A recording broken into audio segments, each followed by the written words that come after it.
Greetings to everyone out there in the NoDQ galaxy. Welcome to NoDQ video here on NoDQ.com and the YouTube channel, youtube.com/AaronRift NoDQ. I have your questions from twitter.com/AaronRift using the hashtag NoDQvideo. Let's go ahead and get started. First one today comes from Caitlin. What's left for John Cena in WWE and what do you see him doing in 2019? Great question or questions. I think that there is one significant thing left for John Cena to do, and that is break the record for the most world title reigns.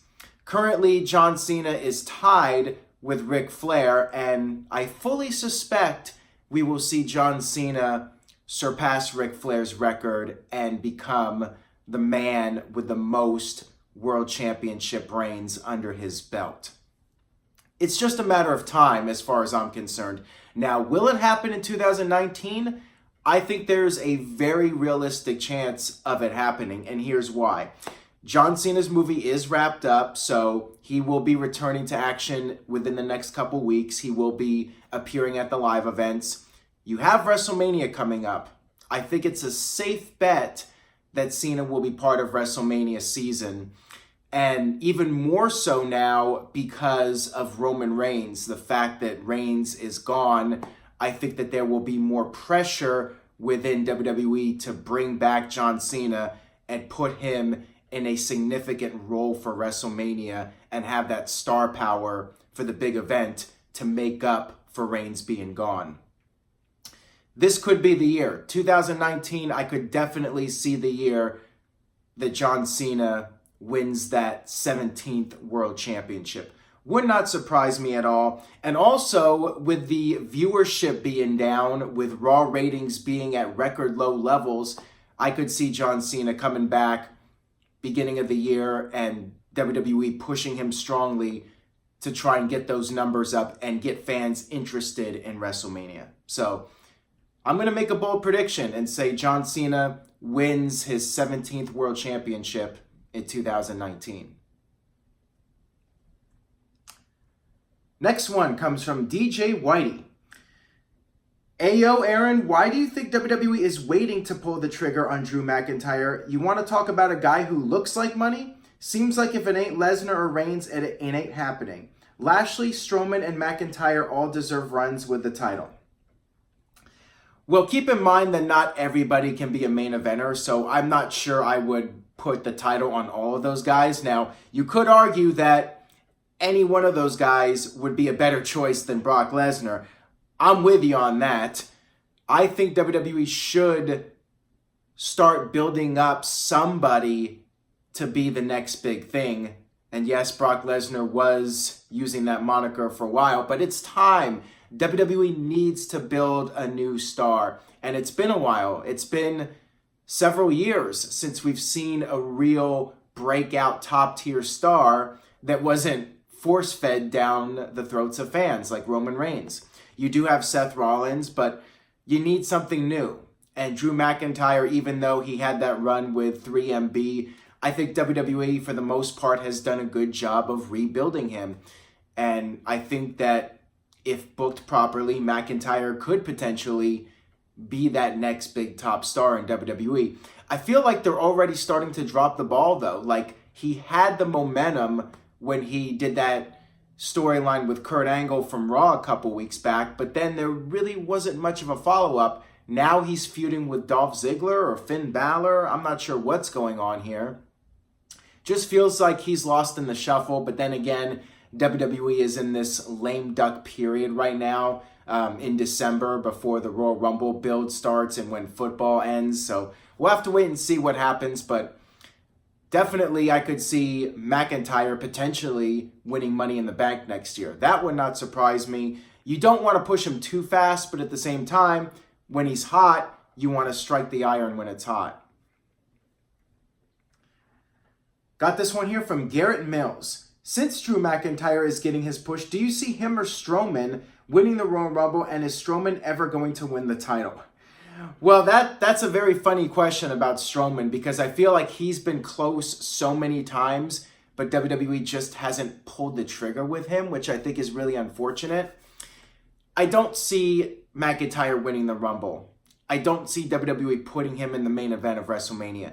Strowman, maybe, but do we really want to see Braun Strowman versus Brock Lesnar again? The No Mercy match that I went to was a big dud as far as I'm concerned, and then the Crown Jewel match was what it was, and it was pretty lame. I have no desire to see those guys wrestle again. So, yeah, I think under the right circumstances, definitely Strowman should have been the guy to beat Brock Lesnar and send him packing. But we've been saying that for years now, and I feel like he's not going anywhere anytime soon. So I think we're going to have to get used to Brock Lesnar just being that part-time champion. And like Batista once said, we're going to have to deal with it. This one comes from Jake. How good is Ronda Rousey on social media? She does it perfectly, right, trolling her competitors. What are your thoughts on her year so far? I think her year has been fantastic. She definitely exceeded expectations. I think a lot of people were very skeptical about her ability to transition to WWE, but she proved a lot of her detractors wrong. She came in and she put the work in, and she's had solid matches in WWE. Her promos have been solid. Her makeup, I've seen some criticism about that, but besides the makeup, I think that she has impressed everyone with her transition and how good she's gotten in a short period of time. And of course, there's always more room to grow. And I think she'll just continue to get better and better. It just seems to be coming naturally to her, just like it did for Kurt Angle, just like it did for The Miz, who was very rough when he first came in, but he got better and better as the years went on. And I sense the same with Ronda. If you just have it, if you have the ability, you understand pro wrestling, you're going to get better at it over time, and it's just going to come naturally. And that's how I think it is for Ronda Rousey. And as far as social media, yeah, she's doing great, but I want to see more of that transition to TV. But I'm a fan of that in general. I'm a fan of these types of shots being done on television, and stuff like Talking Smack with The Miz and Daniel Bryan, when they were trading blows on that show and The Miz was just going off on Bryan. That was captivating television. So, yeah, the stuff on Twitter with Ronda Rousey and Becky Lynch and Charlotte, all that's great. But I want to see that intensity brought to television more often. Got this one here from Chris.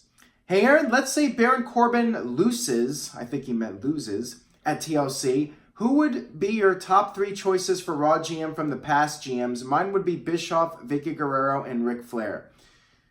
Was Ric Flair even the GM? I think he was the co-owner, not necessarily the general manager. I guess he was when they first started the brand extension. So here's my take on it. I'm not really a fan of going back to the past, so I really don't have a top 3 because I would go with somebody completely new if it was my choice. I feel like when Mick Foley came back, it just wasn't what it was when he was the commissioner. And yes, they had different names, but essentially he was the general manager of WWE, I think that it's best to let the past be the past. Eric Bischoff could come back, but it wouldn't be the same.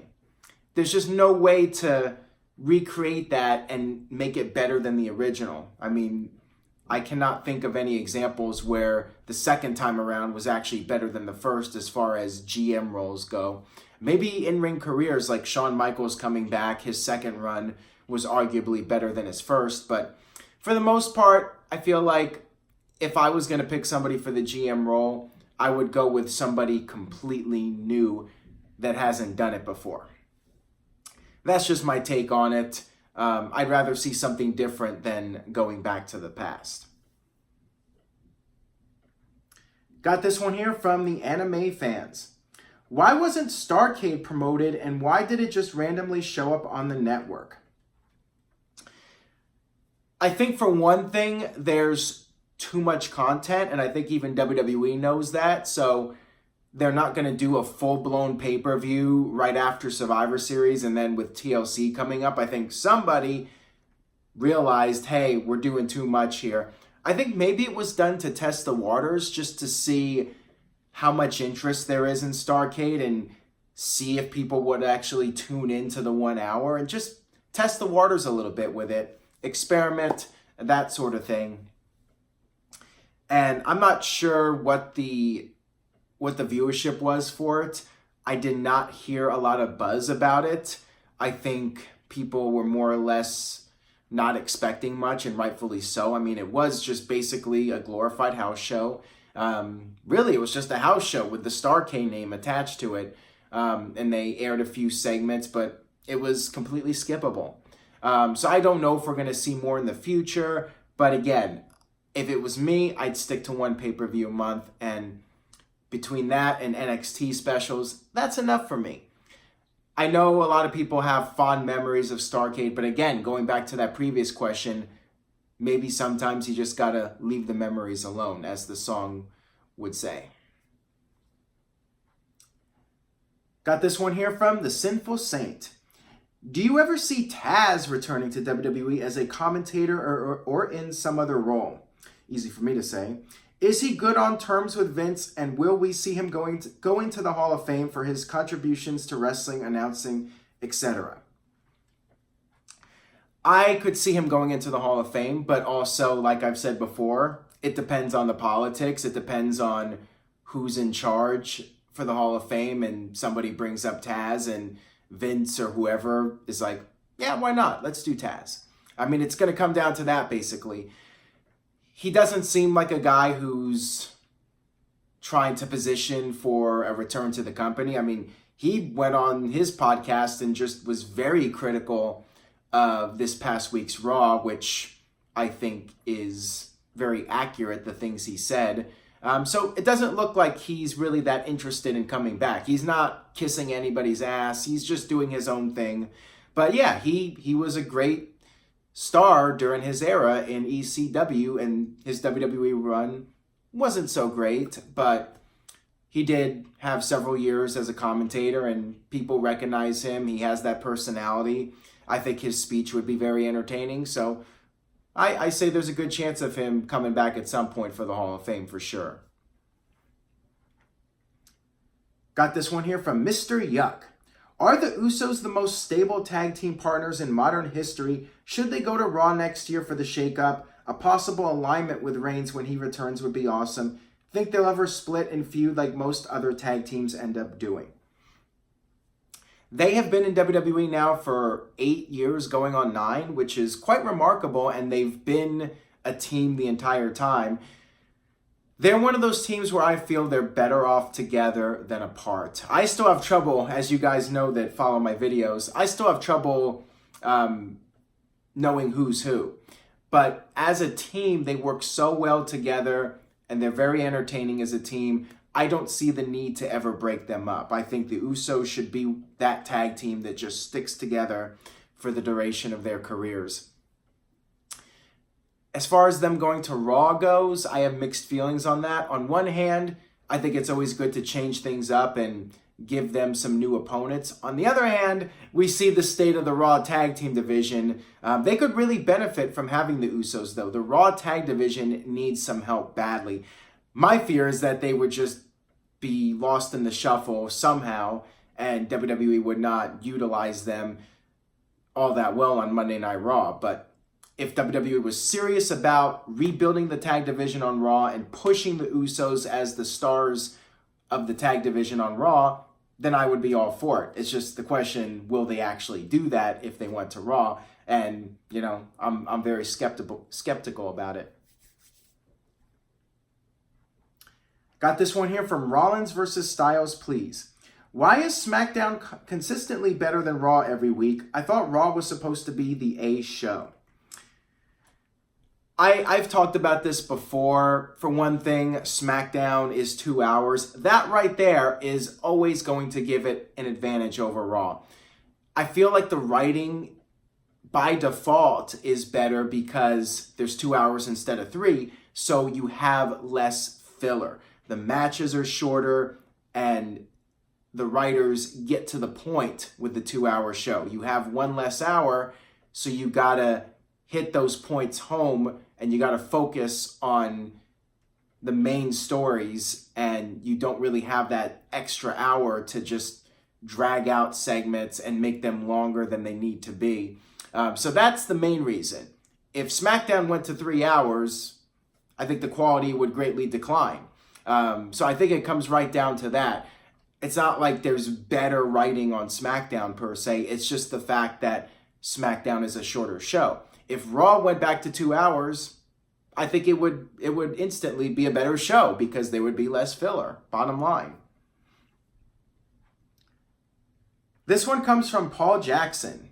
And Paul Jackson says, I have not bought a new WWE video game in a long time. I played the first couple of Raw SmackDown games. Almost every WWE game that's been out in the last decade has sucked.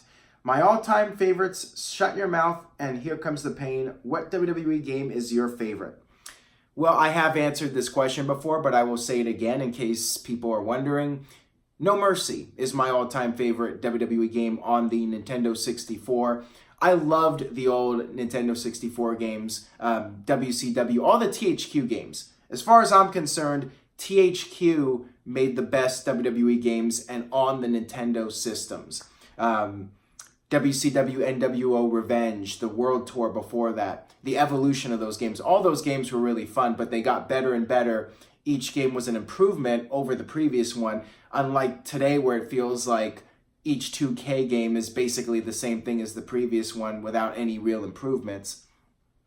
But No Mercy, WrestleMania 2000, and then the GameCube games, in particular, WrestleMania 19 and Day of Reckoning. Day of Reckoning, for me, in terms of the gameplay, was just so much fun. It had that realism to it, and it had a lot of replay value as far as I'm concerned. I love the CAW mode on all those games. It was just so much fun to play. I was never a big fan of the SmackDown versus Raw games. To me, they were way too over the top. You know, a guy's climbing a ladder. Literally, he gets to the top in 2 seconds. Stuff like that, and the way guys bumped and fell. Like, I just didn't like the animation that much. It felt too cartoonish to me. Like, I thought the THQ games on GameCube, they really had it down well. Like, it felt like I could simulate a wrestling match and make it look as real as possible on those games. So, those are my favorites, and the 2K games, don't even get me started. I think they're crap, personally, but just my opinion. I'm sure some of you love those games, and, you know, good for you if you enjoy them. To each their own, right? But yeah, my favorites, No Mercy, WrestleMania 19, and Day of Reckoning. That'll wrap it up for this edition of NoDQ Video. Thank you all so much for watching and supporting the website and channel. Stay tuned to NoDQ.com for the very latest wrestling news and rumors, and I will see you all next time.